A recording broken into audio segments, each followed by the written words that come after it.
Atong nganlan ang parte sa gitara, mga pyesa. So magsugod ta. Mao ni ang strap button, mao ni ang output jack,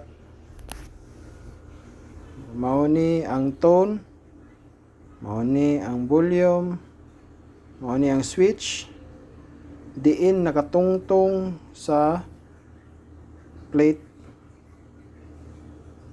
ngalan ani kani siya. Mao ni ang bridge na ay mga saddle, kaning mga rectangle, mga saddle ni siya. Dayon kaning itom mao ni siya ang pick guard. Tapos kaning gray kaning forma mao ni ang body. So mao ni ang bridge pickup, kani ang neck pickup, ni ang kaning kahoy nga taas kayo apil ning itom mao ni ang neck.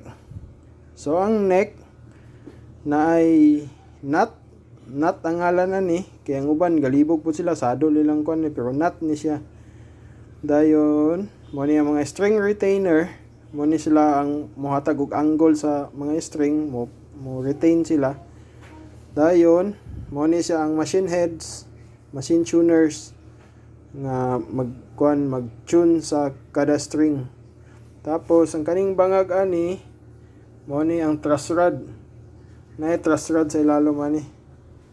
Dayon ang kaning kaning mga linya-linya mo ni ang mga frets.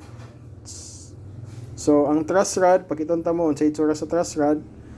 Ang itsura sa truss rod is inani ang itsura.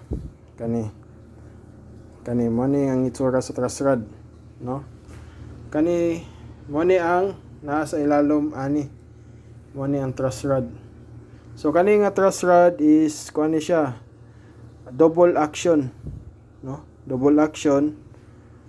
Kita nimo sa kay double action sa tanawon nimo sa ilalom is na icon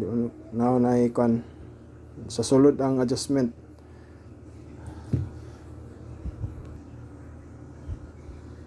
Dayon mo ni siya ang single coil. Sipiat pa gyud. Single action nga truss rod, no? Mo ni single action, double action. Mo ni ang diferensya sa duha. So mga bago nga guitar karon is ilang gigamit is double action na. Kani mo ning sa mga karaan pa nga mga klase nga guitar. So more na siya. More na ang guitar. So inana lang, gamiton lang nato ang mga ngalan sa parte sa guitar para magkasinabot ta kung namoy paayo. Musulti lang mo asa nga parte. So kana lang sad siya. Okay, salamat.